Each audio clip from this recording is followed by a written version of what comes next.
Hi everyone, welcome back to another episode of Part of the Pros. Just before we get into today's session, just wanted to give a big shout out to all the team behind the production of the podcast, and a huge thank you to all of the guests that have joined us over this past year. We were recently featured in a Forbes article earlier this week, so wanted to just take the opportunity to say thanks to everyone that's played a part in that and the involvement that you've all had. Certainly wouldn't have been achievable without the amazing guests and the team behind the production. Moving on to today's session, I'm sat with Jason Oberlander. Jason, thank you for joining us. Thanks, Samir. Thanks for having me. Of course. Brief background for Jason. This is someone who has conquered the media world, conquered the entertainment world, transitioned into sports, and is now the Chief Commercial Officer for ASM Global, one of the largest, if not the largest, venue management organization in the world.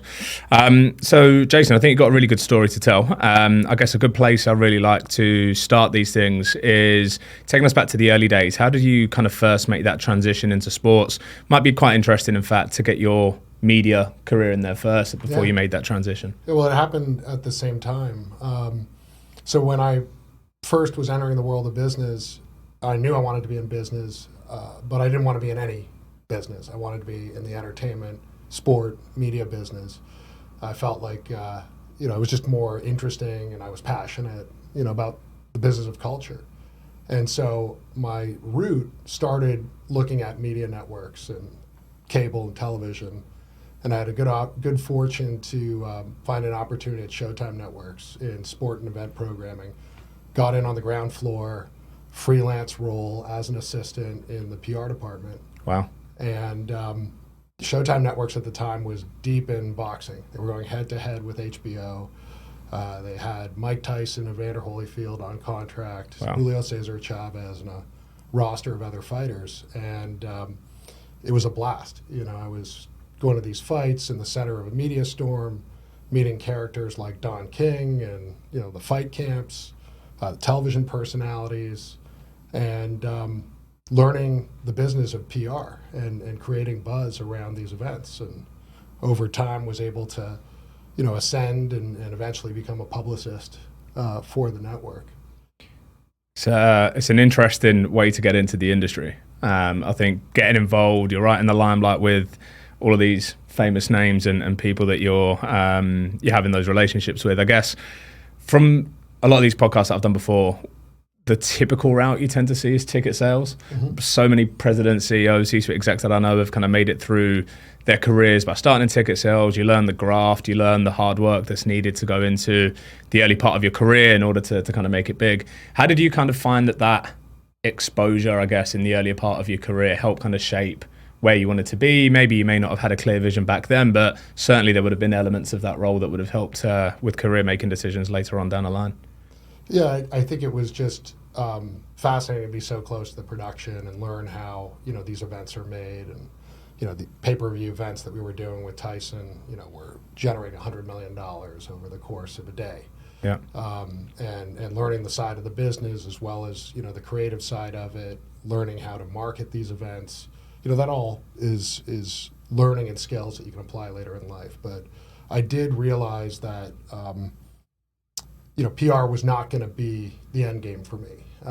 It was a good place to kind of enter into and get situated. I had an English Lit degree prior to that, so it was kind of natural to get into a line of work that involved writing and storytelling, and working with writers and storytellers. But to get to the top ranks, within a media organization, that wasn't going to be the path. Mm-hmm. And so I knew I needed to make a transition. And that's when I started thinking, okay, well, I don't have the solid building blocks of a business degree. I need to go get my MBA. Okay.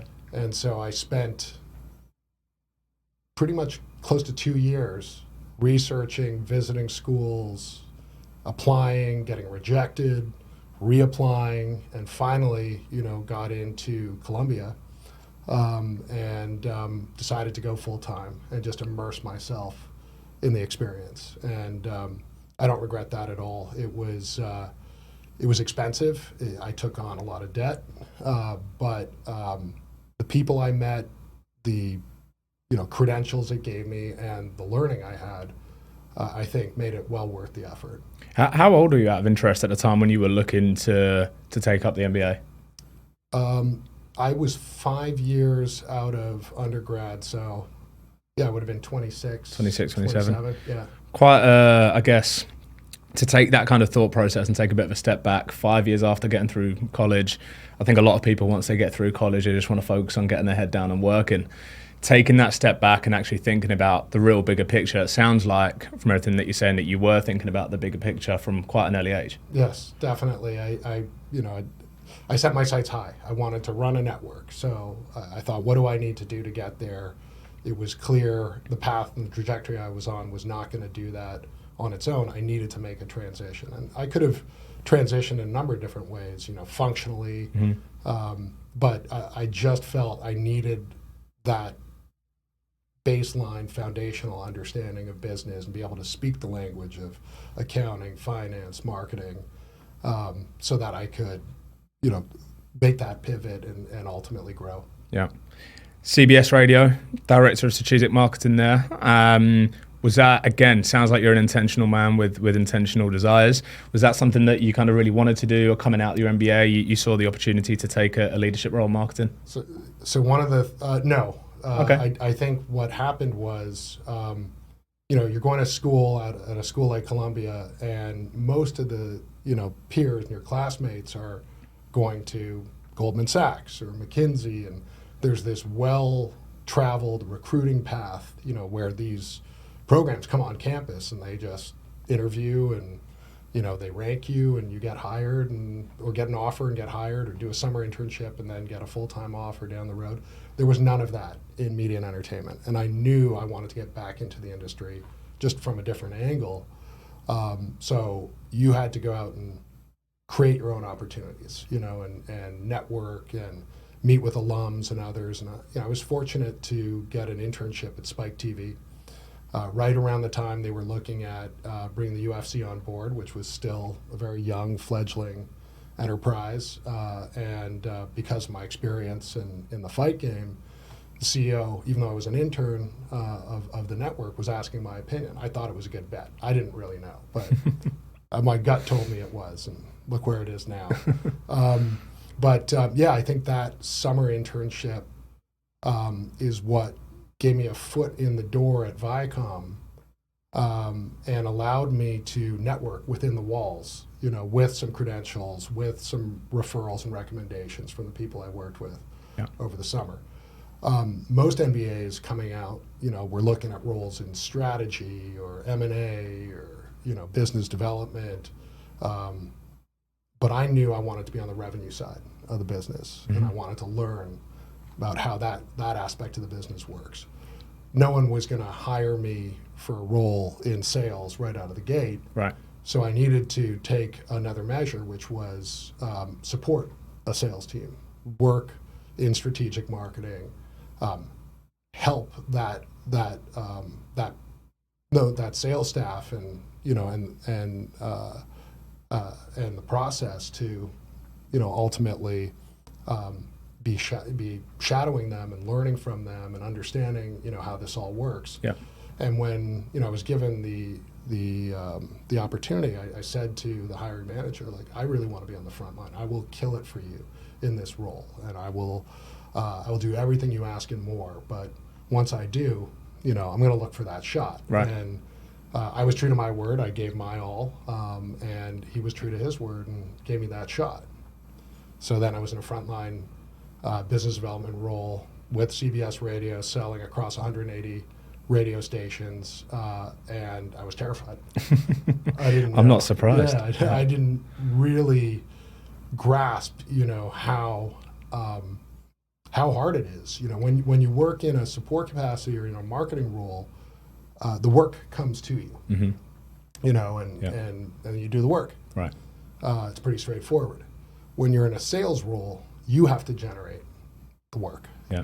Right. You're the feeder. You have to go You're the out feeder there to the and, business. Yeah, get the opportunity, get doors open, develop trust, get an assignment, ask for the order. You have to be the engine. Yeah. And that was a big transition. How did you, because marketing, I guess, obviously sits under the commercial world, right? And to your point, you're effectively being given the workload to take on off the back of the business development team. So you understand what is needed once that work is taken on.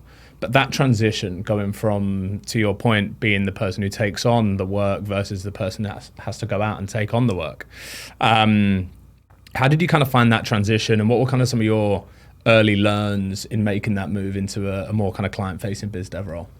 I think the first was overcoming fear. Yeah. You know, you have to just do it, and it takes time to become natural at it. So you're going to mess up. You're going to look foolish. You're going to make mistakes, and you just have to keep doing it. Just keep going back out there until it feels comfortable and natural. And that's when you start to build an authentic connection on the other side of the table. And that's when the doors open and people share more information and point you to opportunities, and you can start to maneuver.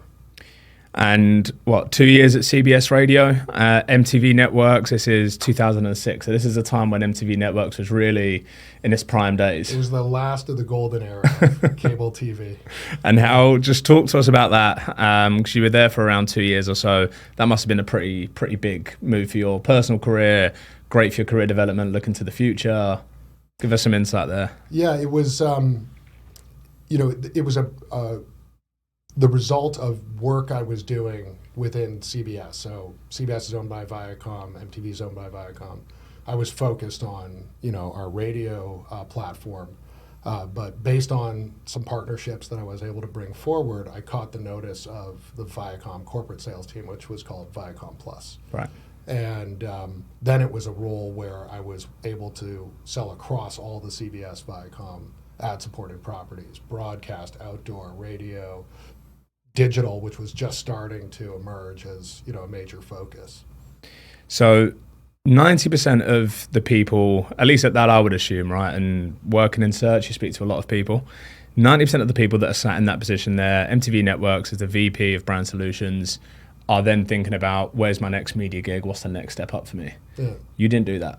No, there were some changes happening within the organization. The business was shifting. My boss left, who was a big-time mentor of mine, Lisa McCarthy, and it was a moment of inflection. I could have stayed, and there was some opportunity to stay and maybe focus on the digital business, which would have been a very interesting path and trajectory, just given where digital was at the time.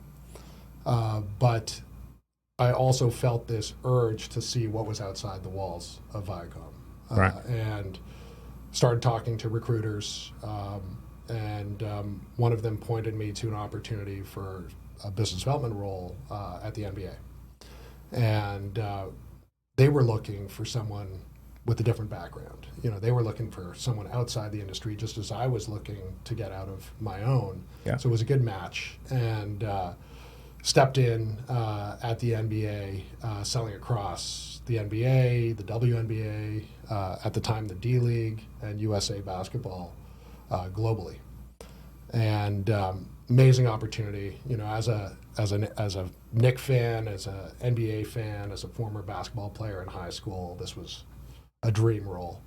But it was also the 2008 housing crisis, and the league was going through scandals, the Malice at the Palace, and referee scandals, and it was just a rough time, to be at the league, and it was economically a challenging time.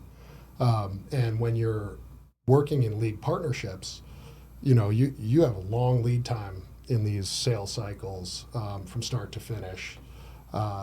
So it takes time to get your feet under you. And in that environment, it was even more challenging. And there were times when it was very different than the media world too. It was less transactional.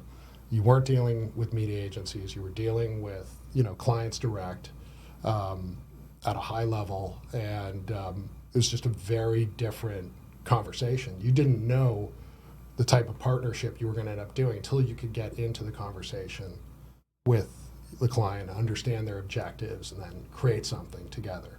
And that was a very different approach. It's one I enjoyed and valued, but just takes time to be successful doing that kind of work. And there were times where I was questioning, like, do I make a pivot? I had as much success as I would have liked. And I just said, I'm not leaving this place until I have a track record of success. A couple of things to unpack there. So I guess first thing that you touched on, housing crisis, NBA league scandals, there's all sorts going on.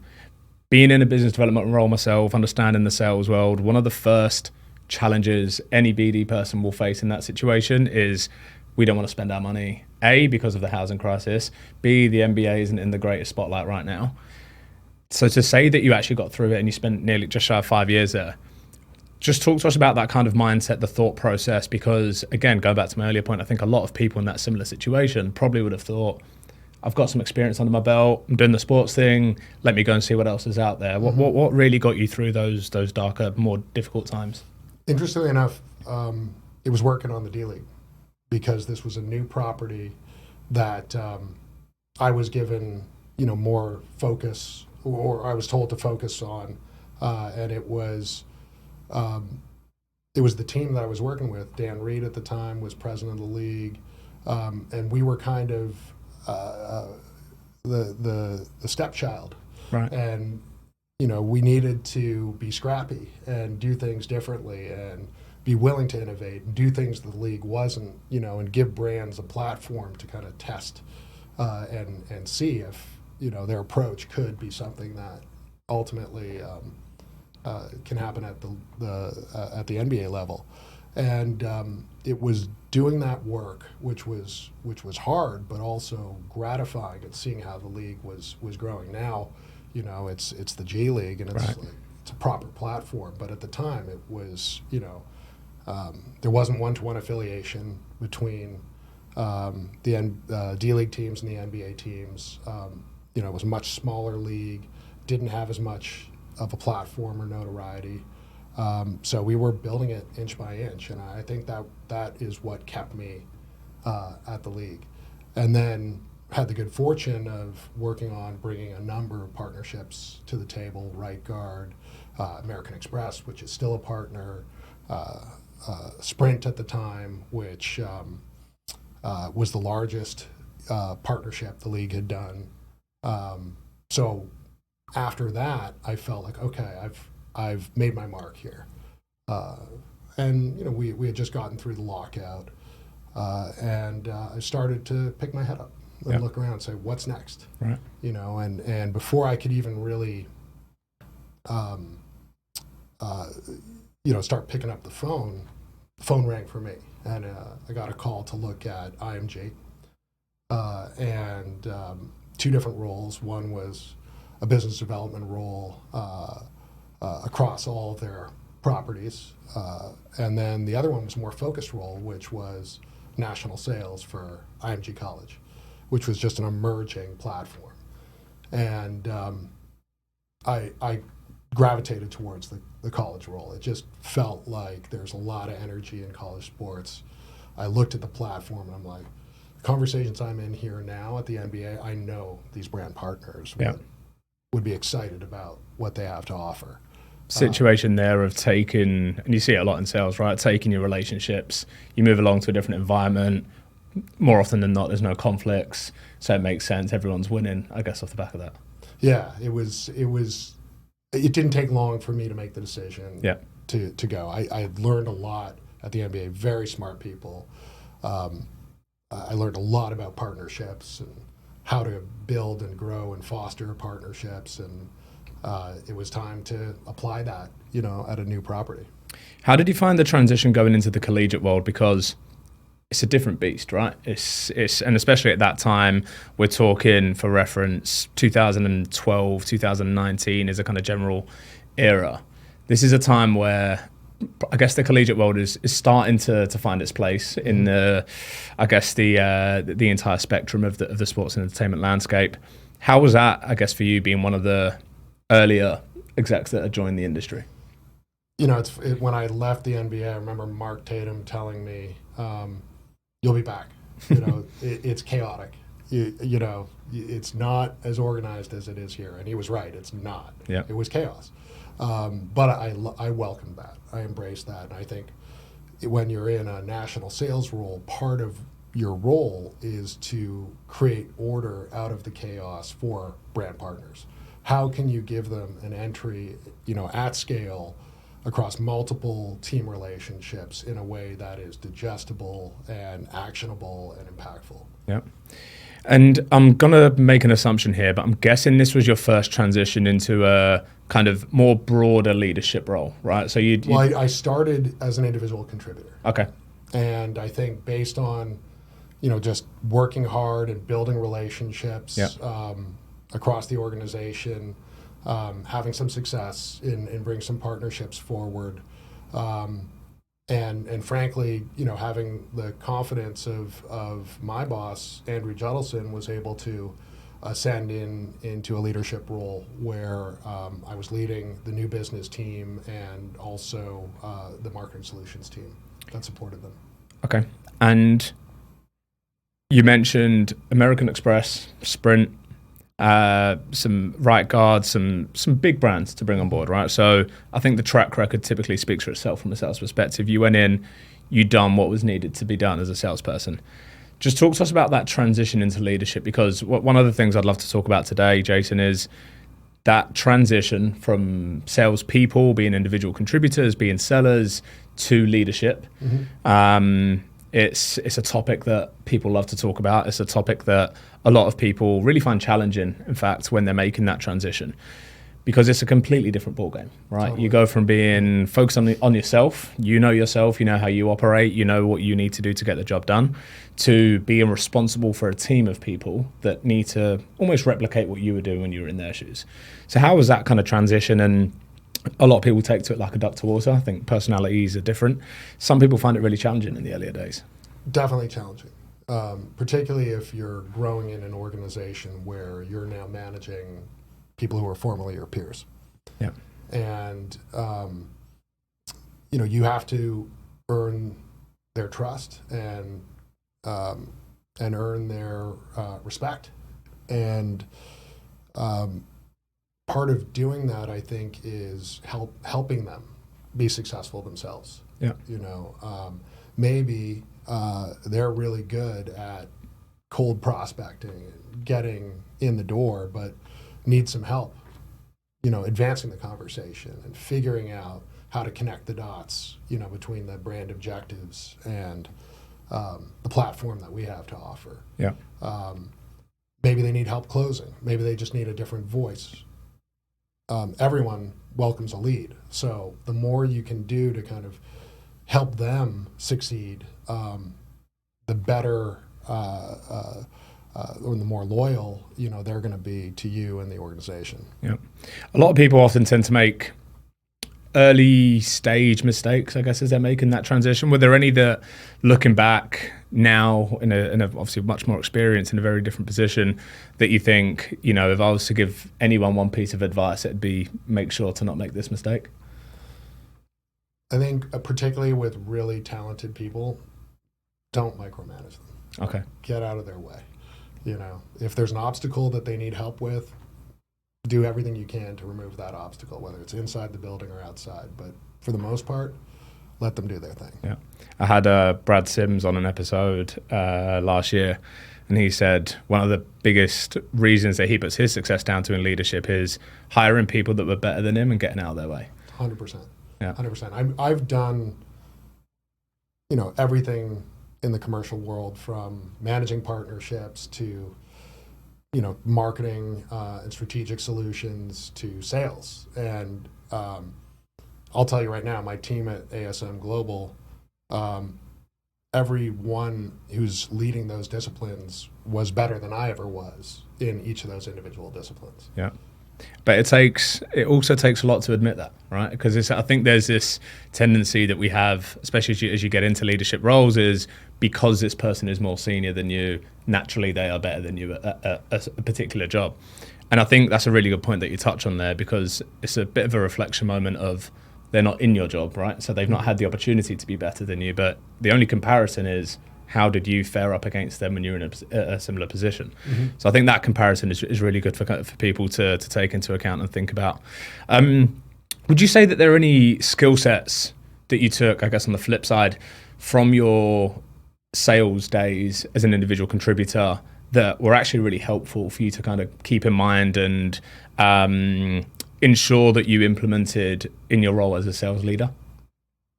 Yeah, I studied my peers. I studied what they did and how they were successful, and learned from them all. They all had strengths. Whether it was figuring out how to open a door from a cold start, to how they handled themselves, both in the boardroom or in the dining room, how they built relationships, how they navigated, obstacles internally or challenges and objections externally. So being a student of the people around you, I think, and being curious about how they do what they do and why they're successful at what they do, was enormously helpful in shaping me as a leader. Yeah. And then also recognizing where people need some help, where they need some support. Not everyone needs the same kind of support, and recognizing that and then taking action on it. Yeah. And there's then another transition, I guess, that happens the more senior you get. As the Chief Commercial Officer of ASM Global, as mentioned before, one of the largest venue management businesses in the world, you're now managing a team of people that are managing teams of people that are managing teams of people, and so on. How did you kind of find that transition going from, managing a team of individual contributors to managing a team of leaders? Well, when I started at ASM, the commercial enterprise didn't really exist. Okay. At a corporate level. That's interesting. And that was part of the attraction of going, is I had an opportunity to, build an organization and grow, a team, and recruit people. There were sellers at the venue level or in different pockets or regions, but there was no cohesive leadership pulling it all together. So first thing I did was wrap my arms around that group and bring them, and this was, just as COVID was ending, but bring them to LA and have them talk about their business and what they do, and share information and best practices and relationships, and just get to know each other. They hadn't done that. Yeah. And it, of course, COVID complicated things, but there was not much cohesion prior to that anyways. So that was step number one. Step number two was to build out those three disciplines of sales, marketing, solutions, and partner activation.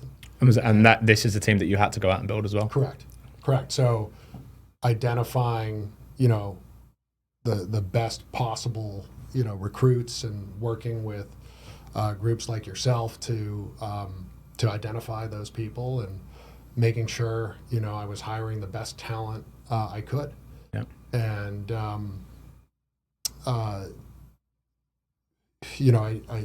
those were the most impactful decisions, I made. Yeah. Was bringing in the right people for the right roles, and making sure they have a runway to succeed. Yeah. How important do you think mentorship is, I guess, in the development of sales leaders, and how, people, whether they're sat there right now in individual sales roles, or whether they're a VP looking for that next step up? Because I speak to so many people, and the amount of people that will just reel off 4 or 5 names. You've mentioned a few yourself as we've been talking today. But I guess the importance of not just utilizing that relationship when it suits you, but having that open door relationship with that person, almost seeing them as friends, and actually becoming close friends with them over the years. Totally. But some insight there would be really helpful for the listeners. I had the great fortune of working for some really great leaders, and people who were interested in my development, and who are now still friends to this day. I mentioned Lisa McCarthy at Viacom, Gary Jacobus at the NBA, who I have the good fortune of working with again at ASM Global. Learned a lot from him. Jim O'Connell at CBS, and then Andrew Judelson. Worked with him for almost 10 years in the collegiate space, and learned a lot from him over the years, and developed a really strong relationship and friendship. Yeah, I think there's sorry to cut you off. I think there's a kind of balance that you have to strike between getting lucky to, get recruited into a role where you're working with some incredible people, but then you kind of have to make sure to maintain that relationship, because these are people that, as you'll know, are very, very well connected. They have a lot of friendships, a lot of relationships. Mm-hmm. It really has to be a conscious effort to stay in touch with these people, constantly being the guy or the girl that has to, make the first call or drop the first text. It's a really important factor that sometimes gets overlooked, I think. Yeah, I mean, relationships, they need to be fueled, but it's easy when it's authentic and it's real. And I see Gary, now, multiple times a week we're on calls together, and Judd I keep in touch with, almost weekly. If it's not a text or a call, or we see each other at this or that event. So it's natural. It feels very natural to reach out to them, share some tidbit or information, share a story, a joke. It's easy when it's natural. Yeah.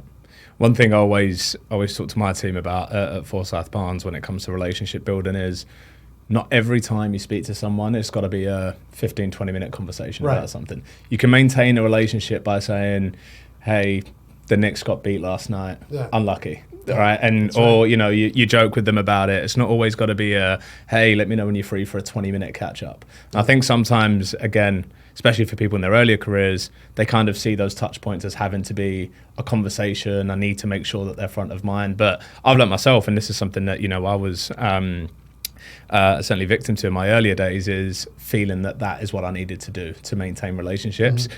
Now I'm lucky enough, to have relationships with people like yourself who I can drop a text to, I can drop a quick email to, and it hasn't got to be anything business related. Mm-hmm. It hasn't got to be anything to do with what I'm looking for. It could just be a touch point. Yeah, absolutely. And then, when you do need some advice, and I've never made a career transition without consulting with Lisa, Jim, Gary, Judd. Yeah. That's my personal board of directors. And I want their advice, I want their perspective, and they're happy to provide it. And because they worked with me, and we fought battles together, and we have that friendship. They know me, and they know what is going to work or not work, and they ask the tough questions that maybe I hadn't thought of. Of course, they're all been references as well. So I think it's really important to nurture those relationships, and in turn, I offer the same to my team. Yeah. I love that phrase, by the way. Personal board of directors. That's certainly one I'm going to take away. What part do you think culture plays in running a successful team? Because I think it's, again, going back to the idea of striking a balance. Short-term pain versus long-term gain. You're trying to get the short-term successes, the short-term wins in, whilst also building the longer-term culture, ensuring that not only the team that you have in place are on board with the bigger picture, but the recruits that you make, the new hires, the promotions.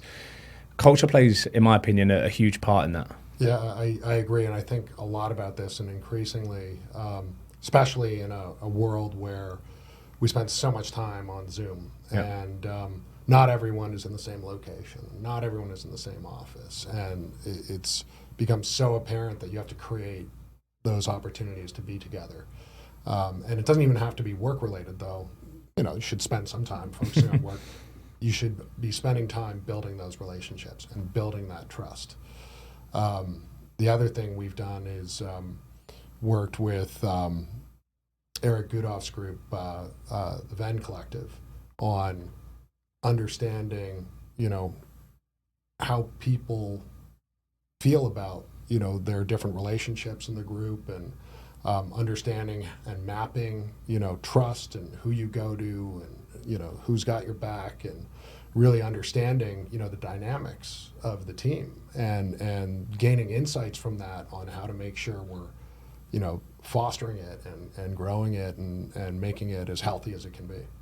And how do you, because I think communication obviously plays a big part in driving culture, How do you ensure that the message that starts with you, there isn't an element of Chinese whisper, so to speak, where by the time the person, who's the individual contributor is has got a very, very different message to the message that you've sent? I think it's important to have that kind of close leadership team around you that convey that message in the same way. Yeah, I think it's always going to be filtered and through the lens of the communicator.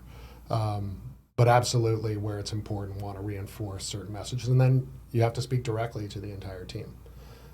So we have regular calls where we can't get Europe and the U.S. on the same call all Right. the time. It's just not practical. But, I know all about that. Yeah, but certainly, speaking to the entire U.S. team on a regular basis, speaking to the European team on a regular basis, and then pulling everyone together at least once or twice a year. Yeah. What advice, I guess, would you give to people that are maybe stuck in that situation of, I'm a good salesperson, I know I am, I've got the track record to prove it, I'm really finding this leadership thing challenging. There's obviously a lot that people can take from this, but if there was one piece of advice that you would leave those people with, what would that be? You don't have to be the star. Let the team take the credit. Let them run it into the end zone. Do everything you can to support them, block for them, facilitate them. But, it's not about you. It's about the team and their development and their desire to win. Love it. Well, Jason, it's been a pleasure having you on today. I think there's a lot that people can take from all of that. For anyone listening in, Jason will be tagged in this post in the links here. So feel free to connect with him. Potential opportunities at ASM. They are a growing business with lots going on. So Jason, just want to say thank you on behalf of everyone behind the Path to the Pros podcast. Thanks, man. Thanks so much. Thanks for having me.